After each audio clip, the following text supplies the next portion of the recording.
I was very amazed by the story of. I never heard of anybody eating sea urchins before, but when I heard the story, yeah, can you tell me just about the story and what happened? So, as we've already sort of made clear, I really like food, and in Japanese cuisine, they call sea urchin uni.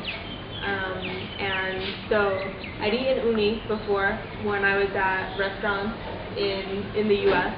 And then I liked it. I thought it was good. And then when I was swimming around, a couple of times I noticed black sea urchins in the bottom of the ocean.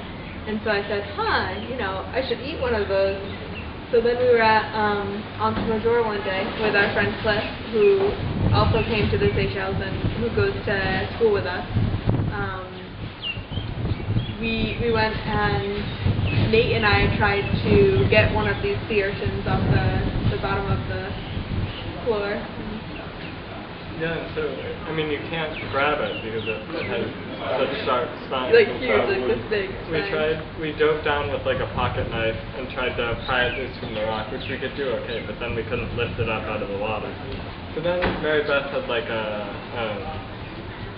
swim cap? Yeah, a swim cap made like a plasticky latex material. And so I thought, okay, I'll hold that in my hand and grab it with that. Then I went down, grab it, the spines go straight through the bathing cap. If you want to get a close up, Natasha, on my finger you can still see the mark from the sea urchin. But, so then I came out of the water like bleeding, and I had these huge spines sticking out of my finger, and I'm like, it's still down there, and I left the bathing cap down there with the spines through it. Then we came back to shore. Then afterwards, Merybeth was like, alright, I'm going to try to get it again. She went with a coconut and just lifted it up in the coconut shell and brought out the water. Yeah. But then when we got into the beach, it was the most amazing thing because all the spines move around slightly. And in the sunlight, there's 40 spines or something. It was really beautiful. So then we smashed it. It was so painful because we watched it for 5 minutes or so. It was so beautiful, and then we were like, well, we have to eat it now. It's out of the water. And then Cliff and I are sort of talking to each other. All of a sudden, we turn around and hear Nate smashing. It had gotten my finger a little bit. Big backside. Exactly. But then even after we had eaten the meat and it was sitting on the rock, it was still moving. Yeah. It was like, took a long time to die. But one thing about it though, when you first open it up, there's all these little like grayish looking like bubbles inside. Yeah. And Cliff and I are looking at it and I say, oh, maybe that's a fish egg. So Cliff says, oh, okay, I'll try it. So he takes some of it and he puts it in his mouth and he closes his eyes and swishes it around, and then while he's doing this, I take some, and I feel it in my fingers first, and then at the same time, we both say, it's sand, and then Cliff starts spitting it out, and then... So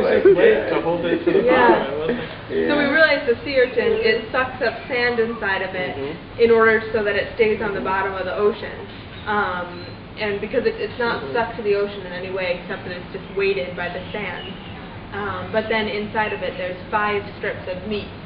And so we sliced up the strips and ate it, and it was good. It had a very pleasing taste to it. It had a nice sort of a fatty texture, a little bit similar to like a clam type of texture, but not quite so thick. It was a little bit like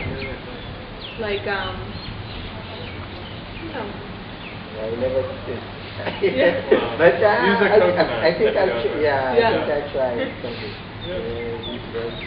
Wow, very interesting story. Your finger is okay. You see a doctor for it? No, not yet. It's healing though. It's taken a long time, but it's starting to dissolve the spine. Normally it's advisable to burn it with